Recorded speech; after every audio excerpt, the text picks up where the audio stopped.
오늘 읽은 사도행전 6장 1절에서 7절까지의 말씀을 가지고 기준 미달이란 생각이 들 때 포기할 것인가 붙잡을 것인가, 기준 미달이란 생각이 들 때 포기할 것인가 붙잡을 것인가라는 제목으로 하나님 말씀 같이 나누도록 하겠습니다. 오늘 읽은 말씀은 이스라엘 백성들이 헬라파 유대인들과 히브리파 유대인 두 파가 등장하게 됩니다. 그리고 거기서 사도들이 등장합니다. 여기서 이 본문에서 우리가 몇 가지 기억해야 될 것 중에 첫 번째 하나가 뭐냐면 헬라파 유대인들과 히브리파 유대인에 대한 정의를 좀 살펴보고 넘어갈 필요가 있습니다. 헬라파 유대인과 히브리파 유대인은 먼저 북왕국은 기원전 722년에 아수르 제국에 의해서 멸망하게 됩니다. 그리고 남왕국은 바벨론에 의해서 각각 멸망하게 되는데, 그때 많은 유대인들이 아수르에게 멸망당하고 바벨론에게 멸망당함으로 인해서 포로로 많이 잡혀가는 일이 발생하게 됩니다. 아수르와 바벨론의 포로로 잡혀가게 되는 상황이 오고, 나라가 멸망했기 때문에 포로로 잡혀간 사람들이 있고, 또한 나라가 멸망함으로 인해서 이스라엘을 떠나서 외국으로 흩어진 유대인들이 발생하게 되었습니다. 그래서 이스라엘을 떠나서 흩어진 유대인들, 그들을 디아스포라라고 불려지는 사람들이 생겨나게 되었습니다.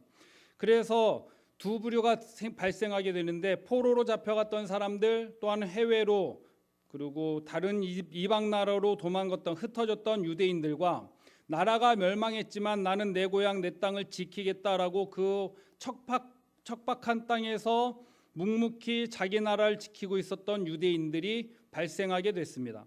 그래서 나라는 멸망했지만 그 땅을 지키면서 그 척박한 땅에 정착하고 살아갔던 사람들, 그들은 히브리파 유대인들이라 불렀습니다. 그리고 해외에 나가서 포로로 잡혀갔던 아니면 해외로 도망갔던 사람들이 다시 고향이 그리워서 다시 유대 땅으로 돌아온 그들을 헬라파 유대인들이라 불렀습니다. 조금 더 쉽게 정의하면 히브리파 유대인들은 국내파 유대인들이고 헬라파 유대인들은 해외파 유대인들입니다. 그래서 히브리파 유대인들과 헬라파 유대인들이 있는데, 6장 1절의 말씀에 보면 헬라파 유대인들이 자기의 과부들이 매일의 구제에 빠짐으로 히브리파 사람을 원망하니, 이 본문에서 우리가 한 가지 또 짚고 넘어갈 것은 무엇이냐면, 헬라파 유대인들이 자기의 과부들이 매일의 구제에 빠짐으로, 여기서 구제에 빠졌다라는 건 뭐냐면 구제에 전념하고 구제하는 일에 열심히 참여했다, 더욱더 깊이 있게 관여했다라는 얘기가 아니라 헬라파 유대인의 과부들이 구제 대상에서 제외됐다라는 얘기예요.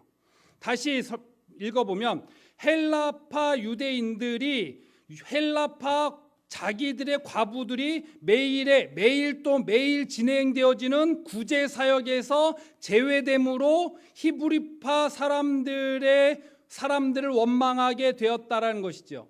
날마다 구제하는 사역이 있었고, 날마다 가난한 사람들이 모여들고, 그리고 과부들이 그 많이 있었던 상황에서 헬라파 유대인들이 과부들이 그 구제의 대상에서 빠지는 현상이 일어나게 되더라는 것이죠. 왜 그런 현상이 일어나게 됐냐면, 구제 일을 담당했던 사람들이 누구냐면 국내파 유대인들, 다시 말해서 히브리파 유대인들이 구제 사역이 주축이 되어 구제 사역을 하다 보니까 뜻하지 않게 해외파 유대인들은 구제 사역에서 구제의 대상에서 제외되는 상황이 발생하더라는 것이죠. 조금 나쁜 말로 표현하면 팔이 안으로 굽었다는 거예요.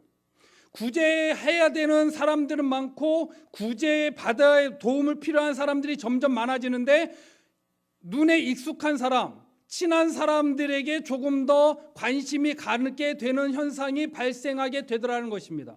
그게 나쁜 일입니까? 나쁜 일 아니에요. 어쩔 수 없이 자연적인 현상이었다는 거죠. 해외에서 디아스포라 유대인들이 들어왔는데, 그런데 그들을 볼 때는 별로 어려워 보이지 않았기 때문에 그럴 수도 있었던 것 같습니다. 그런데 헬라파 유대인들이 그 과부들이 구제 사역에서 제외되니까 히브리파 사람들을 해외파 유대인들이 국내파 유대인들에 대해서 원망하기 시작했다라는 것입니다. 그래서 2절에 보면 12 사도들이 제자들을 불러놓고 하신 말씀이 우리가 하나님의 말씀을 제쳐놓고 접대를 일삼는 것이 마땅치 아니하다. 여러분들이 가지고 있는 성경 6번에 보면 또 뭐라고 나와 있냐면 또는 재정출납을 일삼는 것, 다시 말해서 날마다 구제 사역은 이루어지고, 다시 말해서 구제를 받아야 되는 구제의 손길을 필요로 하는 사람도 많았고, 또한 그들을 구제하기 위한 구호 물품도 많았다라는 거예요. 그래서 그 사도들이 날마다 그 일에 전념해서 구제 사역, 재정 출납을 맡아서 해도 손길이 부족할 정도로 구제의 물품과 구제의 재정이 넉넉했고 많았고, 구제 받아야 될 사람들도 많은 상황이 되었다는 것입니다. 그런데 3절에 보면 사도들이 얘기하죠. 형제들아, 너희 가운데 성령과 지혜가 충만하여 칭찬받는 사람 7을 택해라. 그리고 그들에게 재정 출납과 구제 일을 맡기고 사도들은 말씀 기도하는 일과 말씀 사역에 힘쓰겠다. 이 말을 사도들이 하게 4절에 그렇게 말씀하게 됩니다.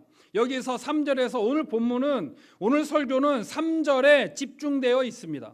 7명의 사람을 택해서 그들을 재정 출납과 구제하는 일에 전적으로 일을 맡기자 그 사람들을 어떤 기준으로 세우자? 첫 번째, 성령 충만한 것을 첫 번째 기준으로 삼자. 두 번째, 지혜가 충만한 사람을 기준으로 삼자. 여기서 지혜는 일 처리할 수 있는 능력만 말씀하고 있는 게 아니에요.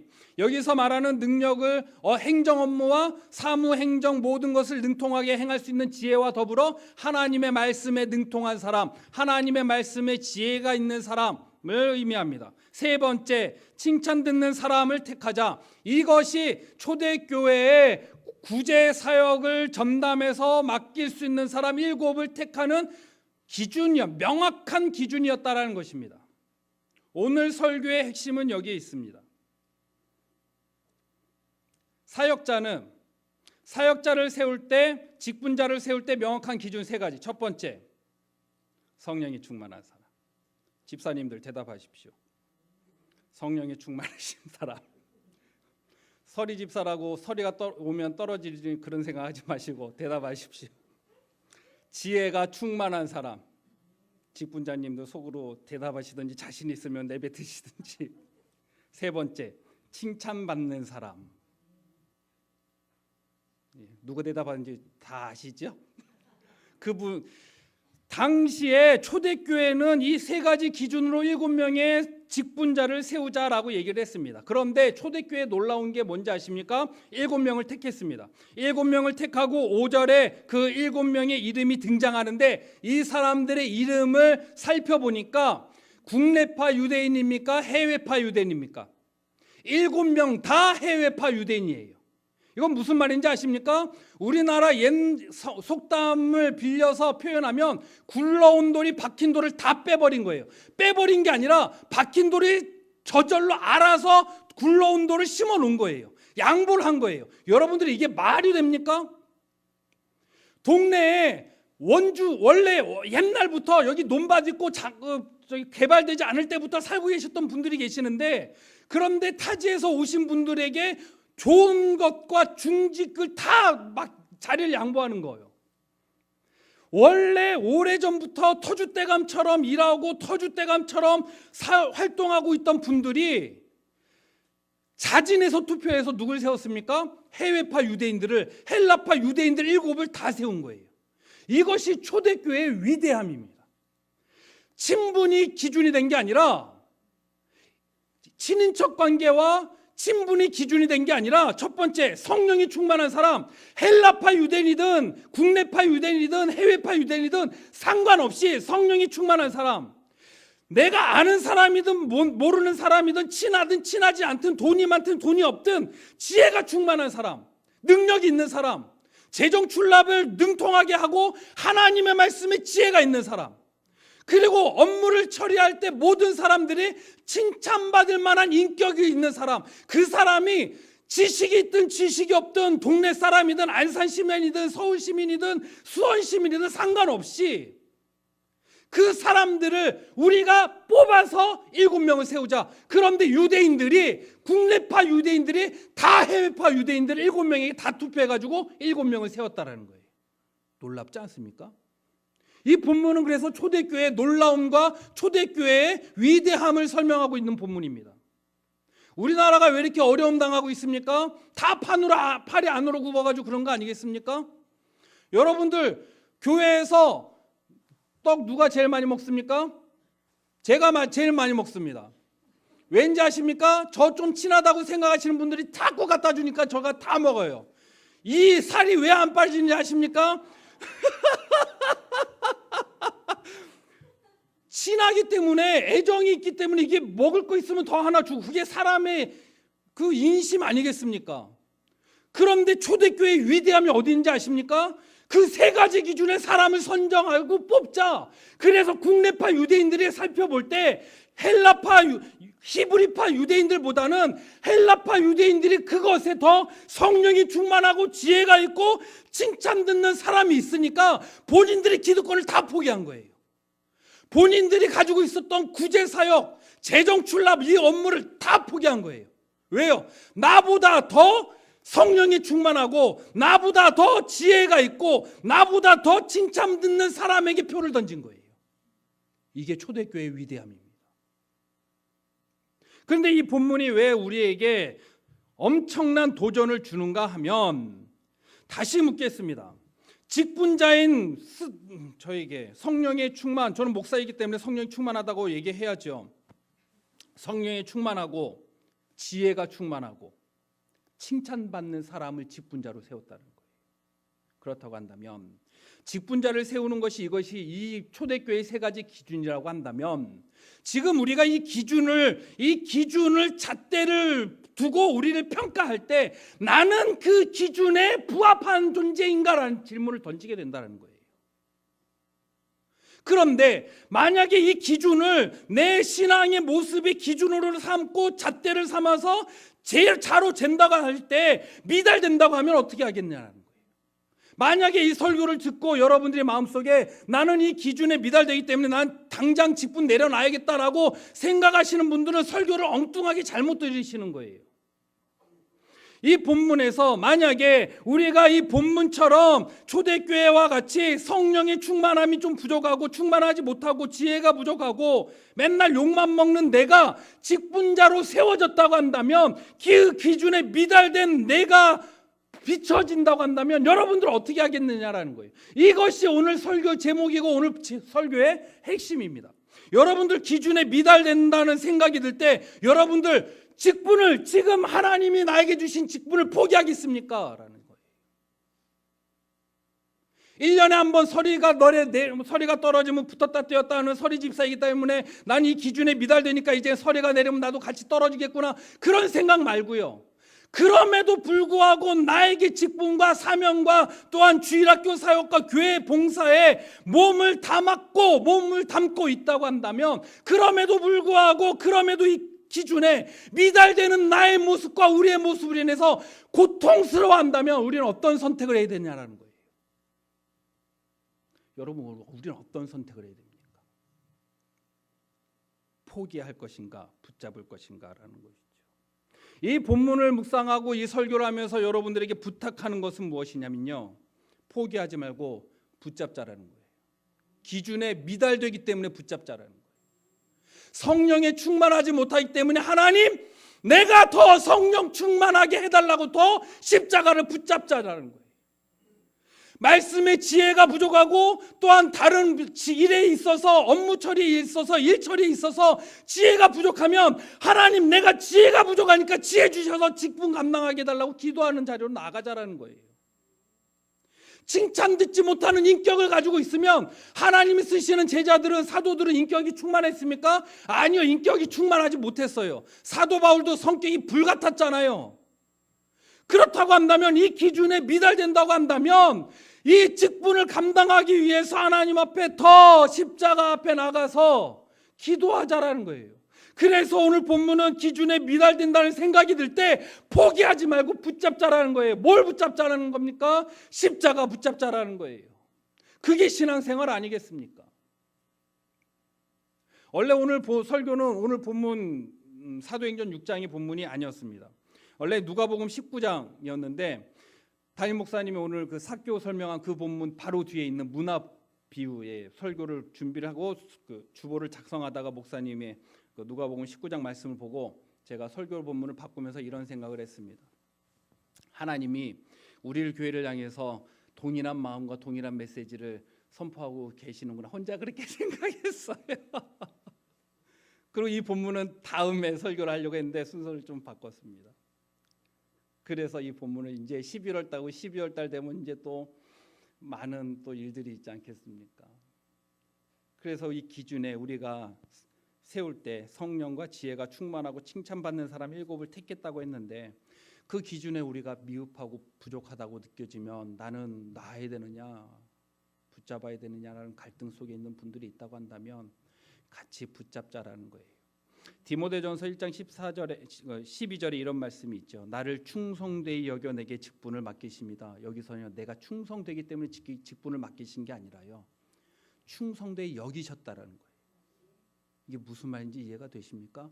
너 충성되니까 이 일 해라가 아니라 내가 너를 충성되다고 여긴다는 여기기 때문에 이것은 뭐냐면 그 직분을 주심에 능력도 주시겠다는 하나님의 의지가 있는 거예요. 신앙생활의 기쁨이 어디 있는지 아십니까? 집 나간 사람이 들어오는 모습을 보면서 기쁨을 느끼는 게 신앙생활의 참 묘미 아니겠습니까? 오늘 교사 모임을 하면서 어떤 우리 선생님이 그래요. 1년 내내 우리 학생한테 잘 가라 인사해도 그냥 인사도 안 받아주고 등 돌려서 가던 애가 이제는 오늘은 잘 가라고 인사했는데 선생님 안녕히 계세요 2번 인사하고 갔대요. 그래서 얼마나 감동하시는 모습을 제가 봤어요. 신앙생활은요 돌아오는 것이 참 의미가 있다라는 거예요. 그래서 집 나간 아들을 기다리는 그 모습을 통해서 아버지 기뻐하시는 그 모습이 신앙생활은 유지하고 지키고 그리고 그 정도를 다 가는 것도 매우 중요해요. 그러나 또 반면에 다른 부분에서 중요한 건 뭐냐면 집 나간 사람들이 돌아오는 거. 그래서 오늘 홈커밍 데이 아닙니까? 리더들이 우리 디렉터들이 기뻐할 때가 언제가 가장 기쁘십니까? 맨날 전화하고 주보 꽂아놓고 그래도 안 오다가 오면 기쁘잖아요. 전 그 심정 압니다. 얼마 전에 제가 주중에 학생들하고 결석자 이제 신방을 하다가 알는 애들은 진짜 부질나게 안 와요. 그래서 계속 전화를 하다가 그래 뭐 잘 지내고 이번 주에 우리 보자 했더니 얘기하다가 원래 교회 뭐 주일날 보자 이런 얘기는 잘 안 해요. 목사가 전화하면 뻔하잖아요, 그죠? 그래서 학생들한테 그런 얘기 그래서 그냥 목소리 듣고 싶어서 전화했다고. 사실도 그렇고 그래가지고 전화하다가 그래 뭐 그럼 교회에서 보자 그랬더니 목사님 이번 주에 못 가고 다음 주에 갈게요. 이제 얘기하다 그랬어요. 그래서 이제 전화 끝나는 중에 그래 이번 주에 보자 이랬죠. 그랬더니 목사님 이번 주 말고 다음 주에요. 이렇게 얘기하고 전화를 끊었어요. 그 얘기를 듣고 첫 번째는 이런 괘씸한 녀석 같으니라는 생각이 번쩍 들었습니다. 감히 목사가 얘기했는데 이번 주에 또 안 오다니, 지난주도 안 오고 오늘도 안 오다니 괘씸한 생각이 들었다가 그리고 잠시 또 곰곰이 생각하다 이런 생각이 들었어요. 걔가 오는 주일에는 설교 엄청나게 준비 잘해서 그 생각이 들더라는 거예요. 그러니까 매주 오지 않더라도 그 한 번 갈게요라고 오겠다 하는 그 시간에 와주는 게 갑자기 그 감사하게 느껴지면서 올 때 말씀 예배 준비 잘해서 진짜 하나님 말씀 증거도 잘 준비해서 더 잘 선포하고 그래서 선생님들한테 단톡방 이렇게 올렸죠. 내일 학생들 올 때 예배 준비 잘해서 학생들 잘 맞이하자고. 여러분들 그래서 신앙생활이 돌아오는 사람을 맞이해주는 것도 굉장히 중요한 부분이라는 것이죠. 그래서 여러분들 직분을 이 기준에 미달될 때 우리가 발견해야 되는 것은 무엇입니까? 포기할 것인가 붙잡을 것인가.